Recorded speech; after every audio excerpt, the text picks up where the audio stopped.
Hello students, how are you? I hope all are fit and fine.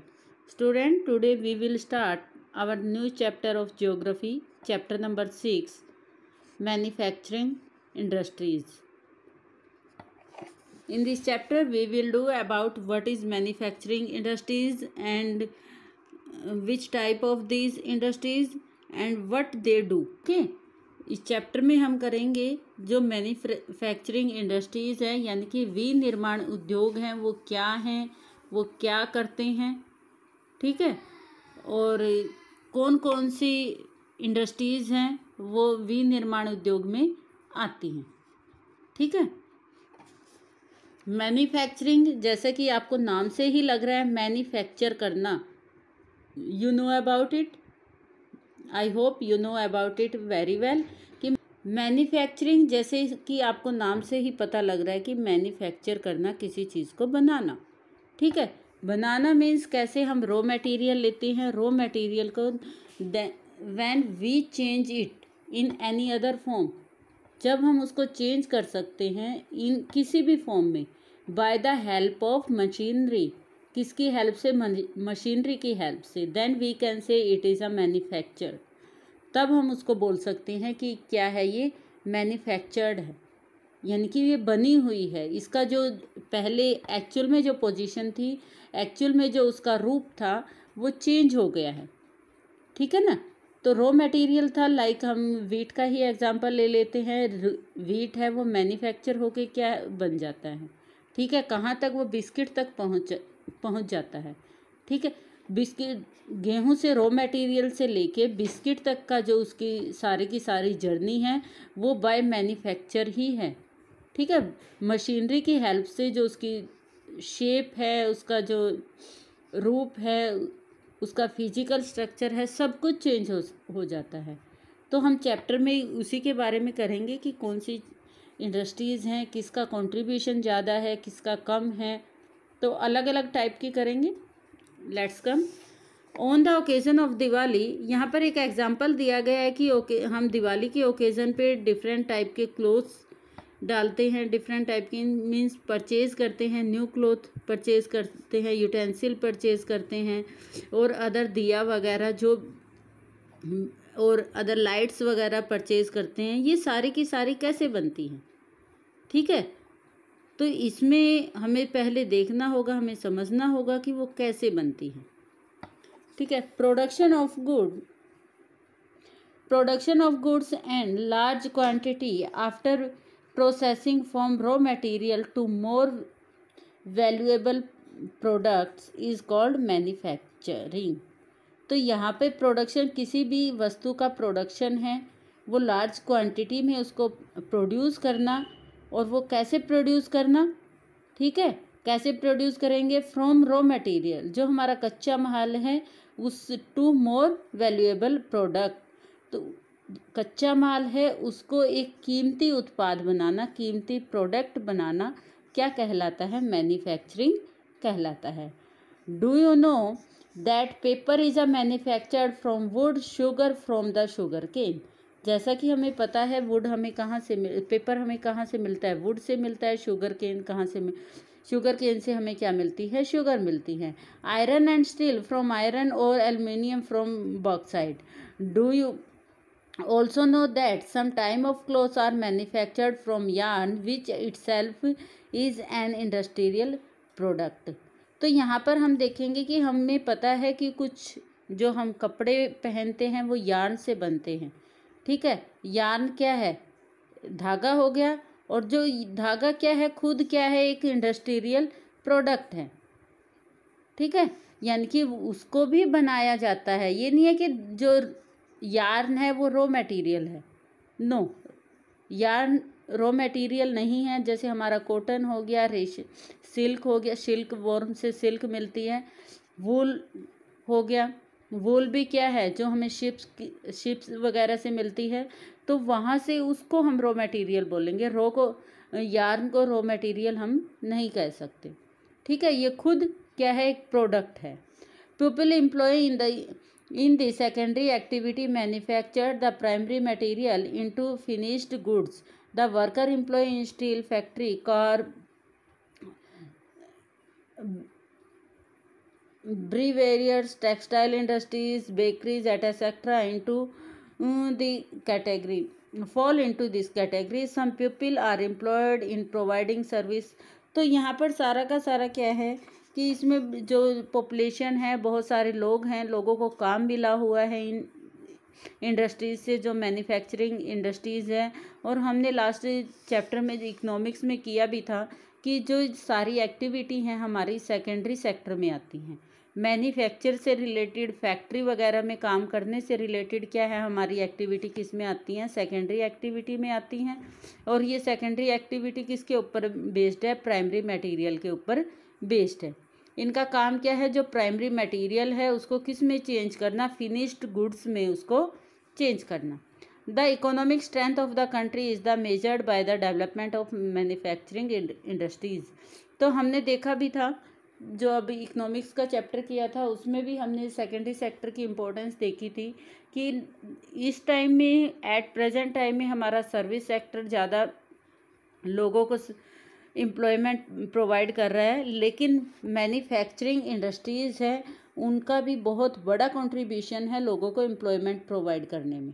ठीक है, अगर किसी कंट्री में मैन्युफैक्चरिंग इंडस्ट्रीज़ बहुत ज़्यादा होंगी तो इट मीन्स क्या है, वो कंट्री क्या है, डेवलपमेंट कर रही है। There are some importance of manufacturing. Okay, यहाँ पर मैन्युफैक्चरिंग की कुछ इम्पोर्टेंस है कि why we can say it is very important for any country, कि हम क्यों कहते हैं कि ये बहुत इम्पोर्टेंट है। Manufacturing industries not only help in the modernising agriculture which form the backbone of our economy. तो हम यहाँ पर ये नहीं कह सकते जो मैन्युफैक्चरिंग है वो केवल क्या है, मॉडर्नाइजिंग है किसका, एग्रीकल्चर का। इनकी जो एग्रीकल्चर को क्या है, मोटिवेट कर रही है, ठीक है, इन्हांस कर रही है। क्यों कर रही है, क्योंकि जो एग्रीकल्चर से जो हमारा प्रोडक्ट है वो रॉ मटेरियल में हमें मिलेगा और उसको फाइनल गुड्स कहाँ बनेगी, वो मैन्युफैक्चरिंग इंडस्ट्रीज़ में बनेगी। अगर ज़्यादा मैन्युफैक्चरिंग इंडस्ट्रीज़ होंगी तो उसको चलाने के लिए हमें रॉ मटेरियल भी चाहिए ना। तो रॉ मटेरियल कहाँ से मिलेगा, हमें एग्रीकल्चर से मिलेगा। तो इससे एग्रीकल्चर क्या है, वो उसका प्रोडक्शन इन्हांस होगा, बढ़ेगा, इंक्रीज होगा। ठीक है, तो इसमें है जो मैन्युफैक्चरिंग को हम क्या कह सकते हैं, बैकबोन ऑफ आवर इकोनॉमी, हमारी अर्थव्यवस्था की रीढ़ की हड्डी भी हम इसको कह सकते हैं। They also reduce the heavy dependency of the people on the agriculture income by providing them job in secondary and tertiary sector. तो इसमें क्या है, दूसरा क्या रहता है, जो हमारी मैन्युफैक्चरिंग इंडस्ट्रीज़ हैं, यानी कि जो हमारी मशीनें हैं, एक तरह से हम मैन्युफैक्चर को मशीनें भी बोल सकते हैं। जो मशीनें हैं वो डिपेंडेंसी ऑफ द पीपल वो डिक्रीज़ कर देती हैं, कि हम लोगों के ऊपर ज़्यादा निर्भर रहते हैं। लेकिन इसकी वजह से, मैन्युफैक्चरिंग की वजह से क्या होता है कि वो डिपेंडेंसी है वो कम हो जाती है।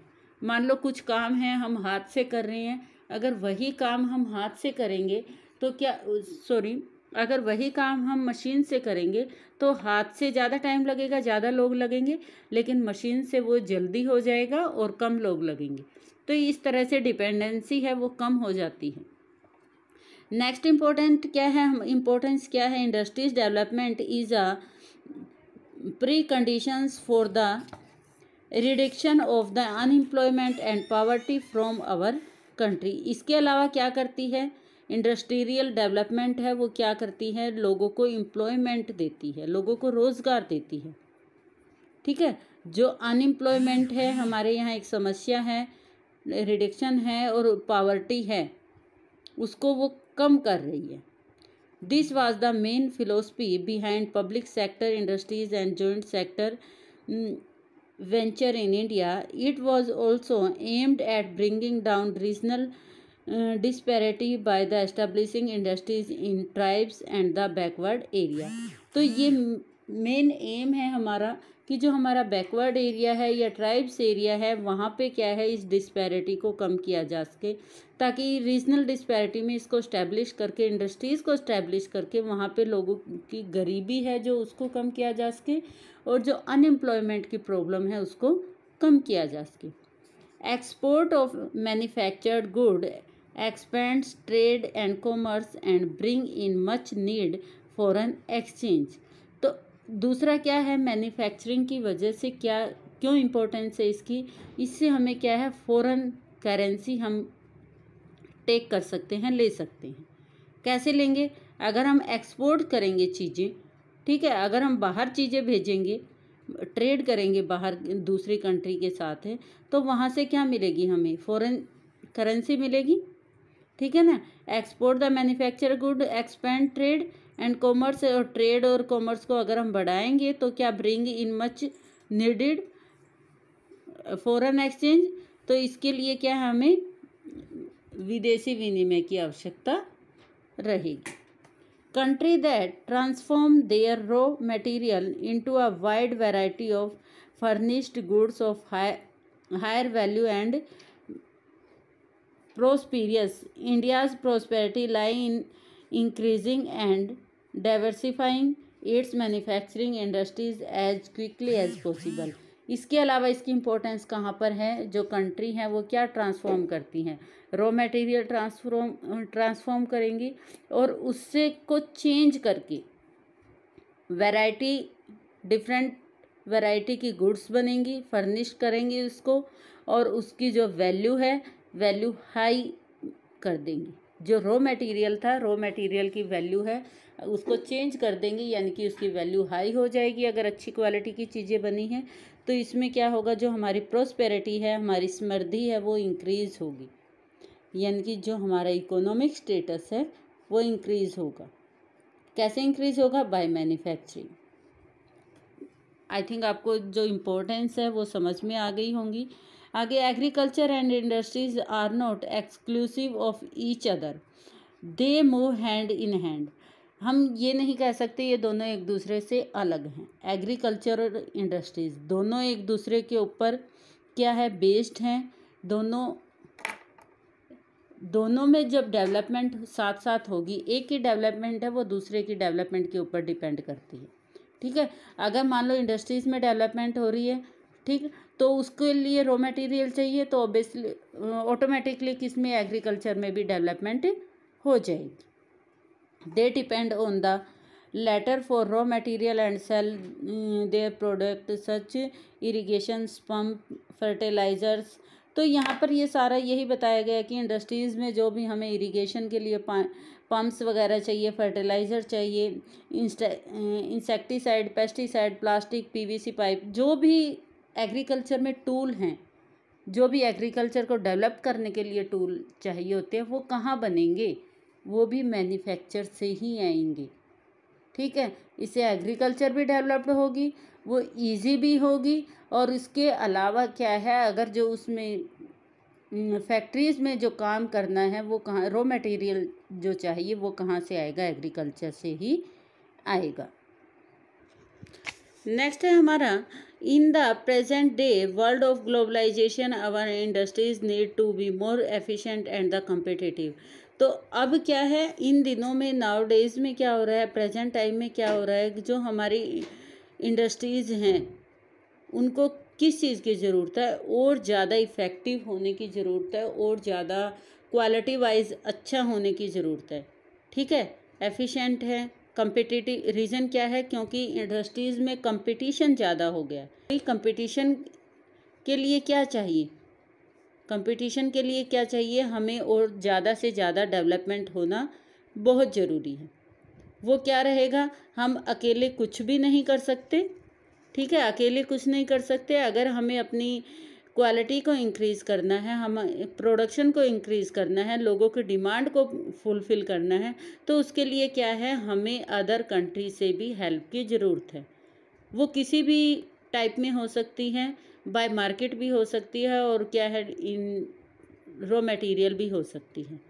मीन्स हम अपने प्रोडक्ट को बेचने के लिए भी अदर कंट्री को यूज़ कर सकते हैं, और वहाँ से रॉ मटेरियल अचीव करने के लिए भी उसको हम यूज़ कर सकते हैं।